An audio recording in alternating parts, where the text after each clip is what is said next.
안녕하세요. 말씀을 품고 말씀을 살아내는 바이블 1189 62번째 날, 오늘은 출애굽기 10장입니다. 애굽을 향한 재앙도 이제 끝을 향해 속도를 내기 시작하는데요. 10장은 그 재앙에 막빠진 8번째 재앙과 9번째 재앙을 보여줍니다. 8번째 재앙은 온 지면이 메뚜기떼로 뒤덮이게 된다는 예언과 함께 시작하는데, 애굽 사람들에게 메뚜기떼가 몰려온다는 건 개구리나 파리, 모기떼와는 조금 다른 의미입니다. 단순히 괴롭고 몸에 상처가 나는 정도가 아니라 그들이 살고 있는 터전 자체가 쑥대밭이 된다는 걸 의미하기 때문이죠.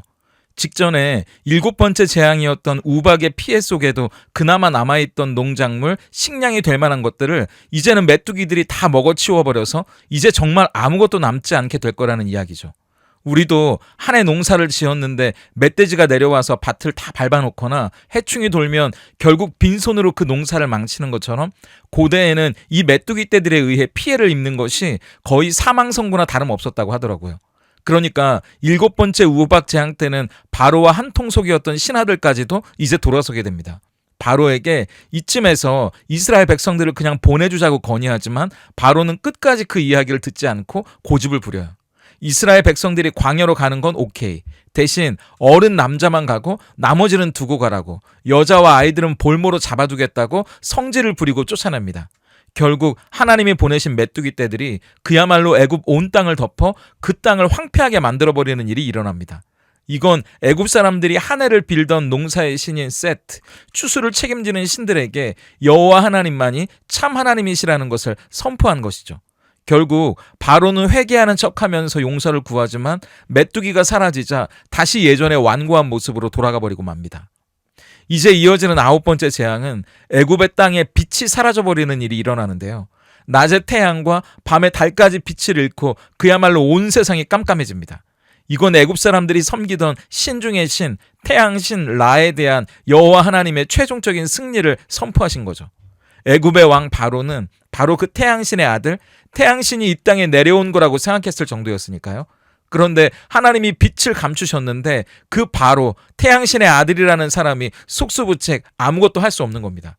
얼마나 두려웠을까요?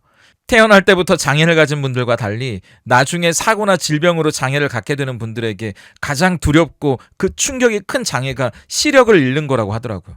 아무것도 보이지 않고 깜깜한 어둠 속에서 살아가야 한다는 건 그야말로 공포와 불안이기 때문입니다.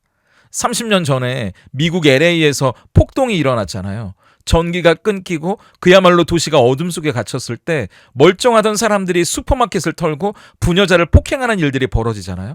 깜깜해지고 어둠 속에 갇힌다는 건 질서가 사라진다는 말이고 혼돈 속으로 들어간다는 말이기 때문이에요. 그나마 사람들이 이성을 가지고 통제할 수 있는 정상적인 생활이 끝났다는 겁니다.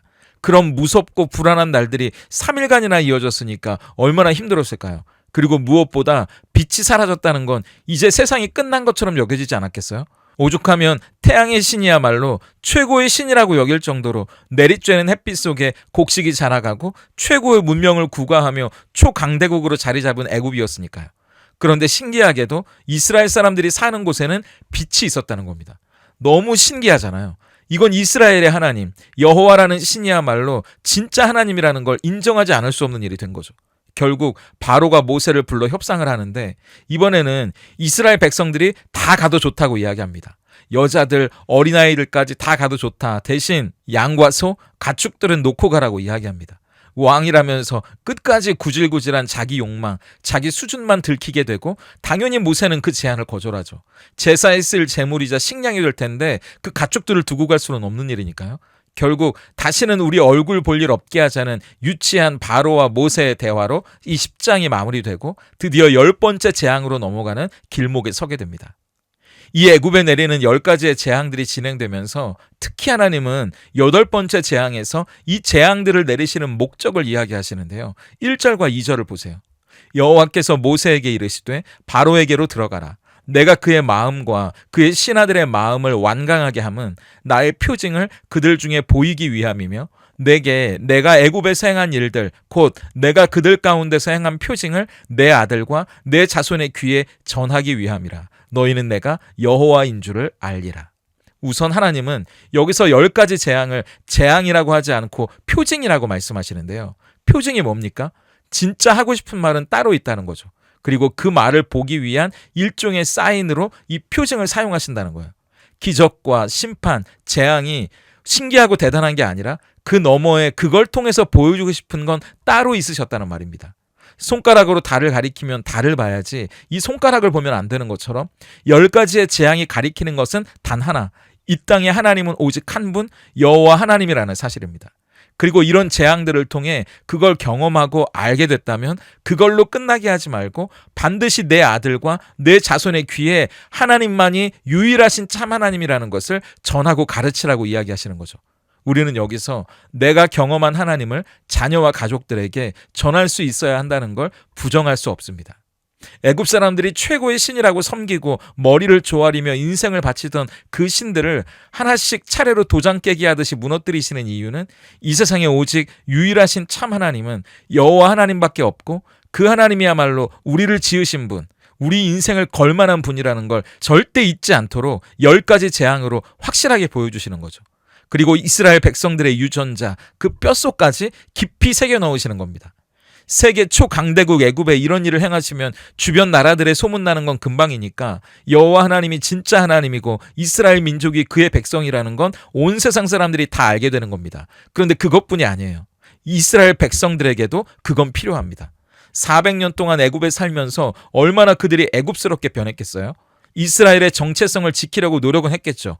그러나 애굽의 풍습, 애굽의 습관, 애굽의 사고방식, 더구나 애굽의 종교까지요. 애굽이 섬기고 두려워하던 신들이 이스라엘 백성들에게 배어있을 수밖에 없었기 때문입니다. 우리나라도 35년 동안 일본의 지배를 받았는데 그 여파가 거의 100년이 지난 지금까지도 아직 여전한 걸 보지 않습니까? 그러니까 확실한 교육이 필요했다는 거예요. 10가지 재앙을 보면 하나님께서 바로의 마음을 완고하게 하셨다는 표현을 자주 보게 되잖아요. 이 표현은 3가지의 뜻을 갖습니다. 첫째, 바로의 마음이 원래 완고했어요. 그런데 하나님은 모세를 설득하시고 은혜를 베푸시는 것처럼 바로에게 회개할 수 있는 은혜를 주지 않으셨다는 겁니다. 그냥 그 마음을 있는 그대로 내버려뒀다는 거죠. 로마서에 나오는 그대로 버려둔다는 것은 가장 큰 심판이라는 표현처럼 말이죠. 그러니까 그건 바로의 잘못이 맞는 겁니다. 둘째는 그래서 이미 심판을 받았다는 말이에요. 구약을 보면 하나님이 완고하게 하셨다는 건 이미 심판을 받았다는 말과 같거든요. 니느웨를 보세요. 그들이 회개하자 하나님은 심판을 거두시잖아요. 그런데 마음이 완고한 채로 버려뒀다는 건 이미 그 심판은 피할 수 없는 것이라는 뜻이 되는 겁니다. 그리고 셋째는 하나님이 어떤 분이신지 보여주셔야 하기 때문이에요. 우박재앙에서 이미 하나님은 나는 이 세상에 돌림병만 보내도 이미 너희들의 숨통을 끊어놨을 거라고 말씀하시면서 이 재앙을 10가지까지 계속 끌고 가고 있다는 걸 말씀하시거든요. 한 번에 끝내지 않고 일부러 10번에 걸쳐서 재앙을 끌고 가면서 이스라엘 백성과 하나님을 조롱하고 괴롭혔던 그 애굽 사람들을 심판하시는 거고요. 그러면서 이 10가지의 재앙을 통해 하나님이 온 땅의 위대한 하나님이시라는 걸 만천하에 보여주시는 거죠. 문제는 이걸 당대에만이 아니라 자녀들에게, 가족들에게 전하라고 말씀하신다는 겁니다. 나만 알고 내 대에만 이 엄청난 사건과 은혜를 경험하고 끝내는 게 아니에요. 자녀들에게, 또 손주들에게 하나님이 저와 여러분에게 알려주신, 또 우리에게 경험시켜주신 이 놀라운 은혜와 사랑을 말해야 할 책임이 있다는 겁니다. 신명기 6장 6절과 7절을 보세요. 오늘 내가 내게 명하는 이 말씀을 너는 마음에 새기고 내 자녀에게 부지런히 가르치며 집에 앉았을 때에든지 길을 갈 때에든지 누워있을 때에든지 일어날 때에든지 이 말씀을 강론할 것이며, 우리 마음에 새기는 걸로 끝나는 게 아닙니다. 자녀들에게도 가르쳐야 한다는 거예요. 이 말씀 앞에서 자유로울 수 있는 부모가 저를 포함해서 얼마나 될까요? 이 이야기는 말로만, 입으로만 가르치라는 게 아니기 때문입니다. 우리의 삶이 우리의 말에 힘을 실을 만큼 부끄럽지 않은 삶을 살아야 하기 때문이죠. 10가지 재앙을 통해 하나님을 경험했던 것처럼 우리의 삶의 여러 순간들을 통해 우리는 신기하고 놀라운 하나님의 은혜를 경험했고 그 사랑을 또 경험하고 있어요. 그렇다면 하나님을 경험한 사람답게 살아가는 것이 먼저입니다. 그리고 그걸 가정에서 제일 먼저 남편과 아내에게 보여줄 수 있어야겠죠. 그리고 그 자녀들에게 보여줄 수 있어야 하는 겁니다. 입으로, 말로 전하는 것 이전에 우리의 삶으로 보여주는 게 제일 직관적이고 효과적인 가르침이기 때문이죠. 말로 하지 않아도 그게 진짜인지 아닌지 우리의 삶을 통해 보여줄 수 있기 때문이에요. 부끄럽지만 이건 우리가 해야 할 일이고 피할 수 없는 하나님의 명령입니다. 윽박지르거나 강요하는 것이 아니라 진짜 하나님을 경험하는 은혜가 먼저 우리를 변화시켜 가길 바라고, 그리고 피하지 마세요. 미루지도 마세요. 자녀들에게, 손주들에게 우리 하나님을 삶으로 보여주는 것, 그리고 그 다음에는 입으로도 가르칠 수 있는 저와 여러분이 될 수 있기를 바랍니다. 왜냐하면 둘째, 예수님이 세상의 빛으로 오셨고 우리는 그 빛을 경험했기 때문입니다. 9번째 재앙으로 온 땅이 어둠에 갇혀버렸을 때 이스라엘 백성들이 사는 땅에는 빛이 있었다고 이야기하지 않습니까? 구약의 이스라엘 백성들은 하나님의 은혜라고 감사했겠지만 신약을 살아가는 우리들은 그게 뭘 의미하는지 더 정확하게 알고 있어요. 요한복음 8장 12절을 볼까요? 예수께서 또 말씀하여 이르시되 나는 세상의 빛이니 나를 따르는 자들은 어둠에 다니지 아니하고 생명의 빛을 얻으리라. 어디로 가야 할지, 무엇이 옳고 그른지 아무것도 모르는 우리는 어둠 속을 살아가던 사람들이었잖아요. 그런 우리들에게 진짜 참 빛이 되시는 예수님이 오셨다는 겁니다. 여러분, 빛은 우리에게서 나오는 게 아니에요. 주어지는 겁니다. 그래서 세상을 창조하실 때도 하나님은 제일 먼저 이 세상에 빛이 있으라고 말씀하셨잖아요. 그 빛은 눈에 보이는 빛만이 아니고요, 모든 생명을 시작하게 하는 근원이 되는 빛이기도 합니다. 그래서 저도 예수님을 모르고 20년을 넘게 살았는데 문학, 예술, 철학 이런 것들을 공부하면서 제 머릿속을 채우는 지식들은 늘어가는 것 같은데 여전히 인생에 궁금증은 많은 거예요. 질문은 쌓여가는 겁니다. 그러니까 우울해지고 물음표만 많아질 수밖에 없었거든요.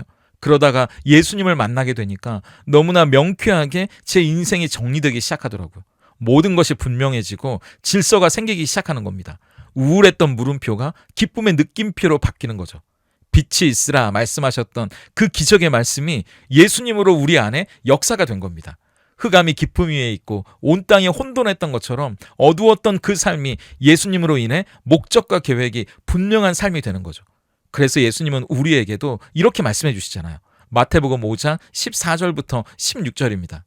너희는 세상의 빛이라. 산 위에 있는 동네가 숨겨지지 못할 것이요 사람이 등불을 켜서 말 아래에 두지 아니하고 등경 위에 두나니 이러므로 집안 모든 사람에게 비치느니라. 이같이 너희 빛이 사람 앞에 비치게 하여 그들로 너희 착한 행실을 보고 하늘에 계신 너희 아버지께 영광을 돌리게 하라. 우리도 세상의 빛이라고 말씀해 주십니다. 예수님만 빛이 아니라 우리도 빛이래요. 우리가 받고 경험했던 그 빛을 이제 우리도 세상에 비추라고 말씀하시는 거죠. 출애굽기가 이스라엘 백성을 하나님의 공동체로 만들어가는 이야기라고 말씀드렸잖아요. 그렇게 우리도 예수님이 어떤 분인지 내 삶을 통해 드러낼 때, 그리고 공동체 안에서 예수님이 어떤 분인지를 말하고 예수님에 대해서 나눌 때 하나님의 공동체, 예수님의 교회로 우리들이 세워져 간다는 겁니다. 그게 이스라엘 백성들에게 빛을 비추어 주신 이유고요. 그 빛을 경험한 사람들이 마땅히 살아가야 할 삶의 모습이기 때문이에요. 어떠세요? 하루하루 애굽 땅에 내린 재앙들을 우리가 살펴보고 있는데요. 하나님은 이 재앙들이 그저 신기하고 놀라운 해프닝으로 끝나지 않으려면 이 재앙들이 어디를 가리키고 있는지 그곳을 바라봐야 한다고 말씀하십니다. 그건 우리가 믿는 하나님이 과연 온 땅의 하나님이라는 것을 우리가 믿고 있냐는 질문이에요. 그리고 그 하나님이 진짜 우리 삶의 하나님이 되고 계시냐는 질문입니다. 그 대답을 우리는 삶으로 살아내는 게 필요하고요. 그 삶을 통해 우리 자녀들에게, 또 손주들에게, 어찌 보면 불편하고 서먹한 가족들에게 하나님의 은혜를 말할 수 있는 우리여야 한다고 성경은 분명히 이야기합니다. 왜냐하면 우리는 그 빛을 보고 경험한 사람들이기 때문이죠. 그리고 예수님의 빛을 통해 거듭난 우리에게도 세상의 빛이라고 불러주시기 때문입니다. 그 이유를 생각하면서 내가 경험한 예수, 과연 그분이 어떤 분인지, 그리고 내가 누리고 있는 이 예수님의 은혜가 어떤 것인지 세상 가운데 말하고 전할 수 있는 우리가 될 수 있다면 참 좋겠습니다. 오늘 바이블 1189 적용입니다. 내가 경험한 하나님을 우리 자녀와 가족들에게 전할 수 있어야 합니다. 그렇다면 다음에 두 가지를 생각하고 실천해 봐야 하지 않을까요? 첫째, 나는 가족들 앞에서 하나님의 자녀답게 살아가고 있는지 한번 생각해 보세요. 가족은 가장 편한 사이지만 아무렇게나 살아도 좋은 관계는 아니죠.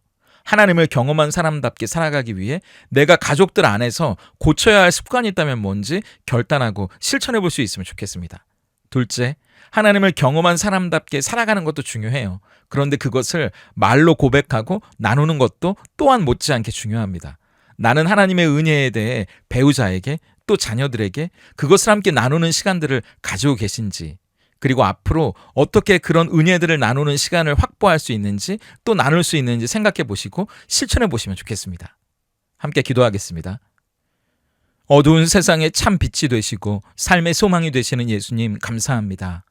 캄캄하여 어디를 향해 나아가야 할지, 무엇을 위해 살아가야 할지 몰랐던 우리가 비로소 예수님 안에 생명의 빛을 얻었으니 감사합니다. 빛을 알고 경험한 것으로만 기뻐하며 감격하는 것이 아니라 이제는 어두움에 다니지 않고 빛 가운데 드러난 진리의 길을 걸어가는 우리도 되게 하시옵소서. 하지만 어두움의 세상 주관자들은 여전히 흑암의 권세 아래 무엇이 옳고 그른지, 어디를 향해 가야 하는지 우리의 눈을 가리고 있습니다. 우리가 아직도 어둠 속을 살아가고 있는 것처럼 속이고 있습니다. 하지만 우리는 예수 그리스도의 빛을 가진 자이니 더 이상 속지도 두려워하지도 않게 하시옵소서. 전에는 우리도 어둠이었지만 그리스도 안에서 세상의 빛이 되었다는 것도 깨닫게 하시옵소서. 그리하여 어둠이 이길 수 없는 빛으로 당당히 살아가게 하시고, 여전히 세상에서 방황하는 영혼들에게 복음의 빛을 비추어 생명과 진리의 길로 인도하는 자로 살아가게 하시옵소서. 먼저 배우자 앞에서, 자녀들 앞에서 부끄럽지 않은 삶으로 살아가게 하시고, 빛을 알고 경험한 자로서 그 빛을 가족들과 나눌 수 있는 은혜 안에 살아가게 하시옵소서. 예수님의 이름으로 기도드립니다. 아멘.